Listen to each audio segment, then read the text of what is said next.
Students, मेरा नाम है दीपक और मैं आ गया हूँ ऑटोमोबाइल इंजीनियरिंग के एक और वीडियो के साथ, जहां हम समझने वाले हैं कि आखिर जो व्हीकल की बॉडी होती है उसकी क्या क्या रिक्वायरमेंट्स है। रिक्वायरमेंट्स मतलब मैं ये कह सकता हूँ सिंपल सी चीज, क्या क्या होना ही चाहिए बॉडी में।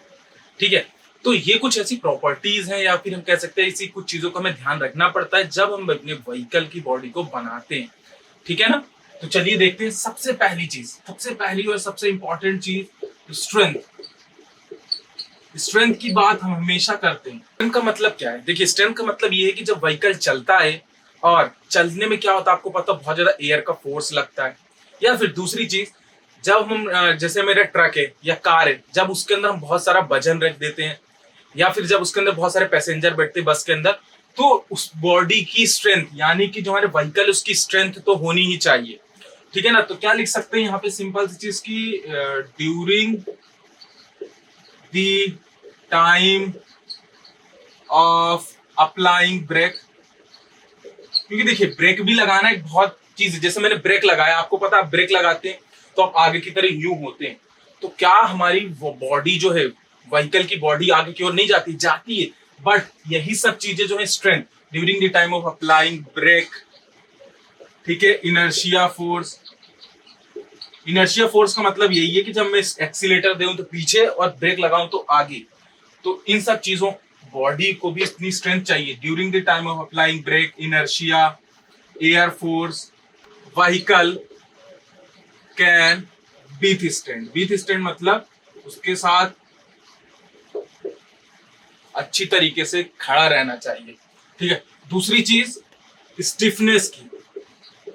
ठीक है, स्टिफनेस का मतलब क्या है? स्टिफनेस का मतलब सिंपल से ये है कि जैसे मैंने ब्रेक लगाया तो क्या होता है ना कि आप लोगों को लगता है कि हमारी व्हीकल की बॉडी जो है पूरी उस तरीके से है, बट एक वो इंडिविजुअली आगे की ओर थोड़ा सा फोर्स लगा था। चलिए, उससे समझ नहीं आ रहा। आपको पता है कि गाड़ी जब हमारी गड्ढों पे उचकती है, जाती है तो गड्ढों पे उचकती है तो ऊपर नीचे होती, पता है।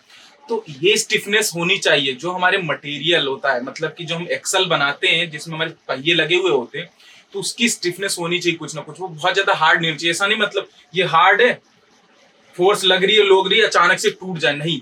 जब नीचे की ओर जाए तो हल्का सा ये फ्लेक्सिबल भी हो, फिर अपने पोजीशन में वापिस आ जाए। स्टिफनेस का मतलब ये होता है कि जब फोर्स लगाए तो थोड़ा अपने आप में डिफॉर्मेशन चेंज करे और वापिस अपनी जगह पे आ जाए।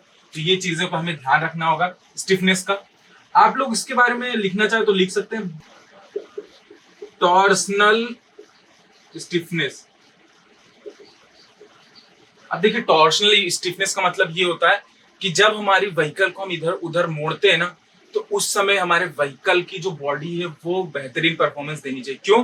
क्योंकि देखिए, व्हीकल की गाड़ी को हमने मोड़ा तो आपको पता है कि जैसे कोई चीज, जैसे आप ही को ही पता, आप ऐसे दौड़ते हैं, ऐसे दौड़ते हुए जाते हैं और जब आप ऐसा अचानक से मुड़ते हैं तो थोड़ा सा फोर्स आपका इस पोर्शन पे ज्यादा लगता है। मतलब कहूं, जब मेरी गाड़ी ऐसे मुड़ेगी ना तो फोर्स इस वाले पोर्शन पे, आपने रियल लाइफ में बस को देखा होगा, जब बस में बहुत सारे पैसेंजर रहते हैं, बस बहुत फुल फिल रहती है, या फिर ट्रक, तो आपने देखा होगा जब ट्रक मुड़ता है तो एक पहिए पे ज्यादा वजन लगता है और दूसरे वाले पे कम लगता है, कभी कभी ऐसे पलट भी जाता है। तो क्या है, इस चीज का भी हमें बहुत अच्छे से ध्यान रखना, टॉर्शनल स्टिफनेस भी होनी चाहिए।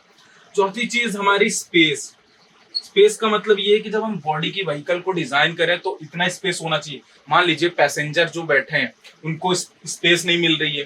ठीक है, आपने पब्लिक बसों में देखा होगा या फिर बहुत सारी मैंने कॉलेज बसों में देखा है, जहां पर हम बैठते हैं तो वहां पे पैर के लिए बहुत कम स्पेस रहता है। उस चीज से क्या है, कॉलेज की बसों में इसलिए करते हैं क्योंकि ज्यादा से ज्यादा स्टूडेंट्स बैठ सके, बसों में इसलिए करते हैं कि ज्यादा से ज्यादा लोग बैठ सके। बट हम कार में नहीं कर सकते ना, क्योंकि वो लिमिटेड है, चार। बट उसमें भी हमें स्पेस बहुत अच्छे से डिजाइन करना पड़ता है, स्पेस बहुत ज्यादा मैटर करता है। एक एयर ड्रैग। एयर ड्रैग का मतलब क्या है, गाड़ी चल रही है, जो सामने का हमारा कांच होता है, विंड स्क्रीन होती है, वो बहुत ज्यादा अपनी स्ट्रेंथ दिखानी चाहिए।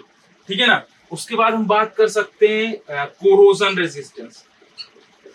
सबसे जरूरी चीज जो हम हमारी बॉडी को डिजाइन कर रहे हैं वो कोरोजन रेजिस्टेंस होनी चाहिए, उसमें जंग नहीं लगनी चाहिए। ठीक है ना, समझ गए।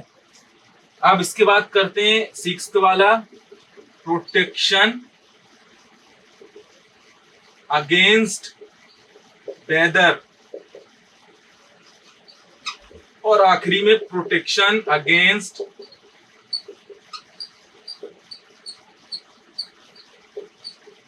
क्या, यहाँ पर एक्सीडेंट।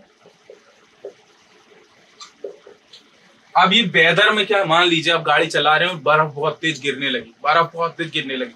अब जो गाड़ी की आपकी स्क्रीन है, मतलब जो कांच लगा है सामने, सपोज उसमें क्या है कि आपने कांच जो लगा है वो बहुत तेज पत्थर गिरने लगे, यानी कि ओले गिरने लगे। अब क्या हो सकता है कि हो सकता है उसमें क्रैक आ जाए, या फिर बाई चांस एक्सीडेंट हो जाए किसी गाड़ी का। जो हमारे आगे का कांच है, पीछे के कांच है, सभी कांचों को प्रॉपर लेमिनेट करके रखना चाहिए कि वो टूटे भी ना, तो उसके जो कांच के टुकड़े वो बिखरे नहीं, उसी पे रहें। क्योंकि आपने देखा होगा गाड़ी जो सामने वाली स्क्रीन होती है टूट जाती है तो आपको इस तरीके से टूटते हुए से दिखता है, बट वो कभी फैलता नहीं। क्यों? क्योंकि उसमें लेमिनेशन होता है, प्रॉपरली लेमिनेट होना चाहिए, क्वालिटी अच्छी होनी चाहिए। और प्रोटेक्शन अगेंस्ट एक्सीडेंट का मतलब तो ये है ही कि एक्सीडेंट के टाइम पे हमारे पास एयरबैग वगैरह का प्रॉपर इम्प्लीमेंटेशन होना चाहिए। और भी बहुत सारी चीजें हैं कि जो सामने हमारी गाड़ी जहां हम चला रहे हैं तो वहां कुछ ऐसी चीजें ना हो जो बहुत ज्यादा नुकीली हो, शार्पली हो, कि एक्सीडेंट हो और हम इस तरीके से जर्ग खाएं और वो हमें लग जाए। तो ये सब सारी चीजों का ध्यान रखना पड़ता है जब हम अपनी बॉडी की व्हीकल को पूरी तरीके से रिक्वायरमेंट फुलफिल करना चाहते हैं। आई होप आपको चीजें समझ में आई होंगी। इस तरीके की और वीडियोस देखना चाहते हैं, वीडियो को लाइक करना, चैनल को सब्सक्राइब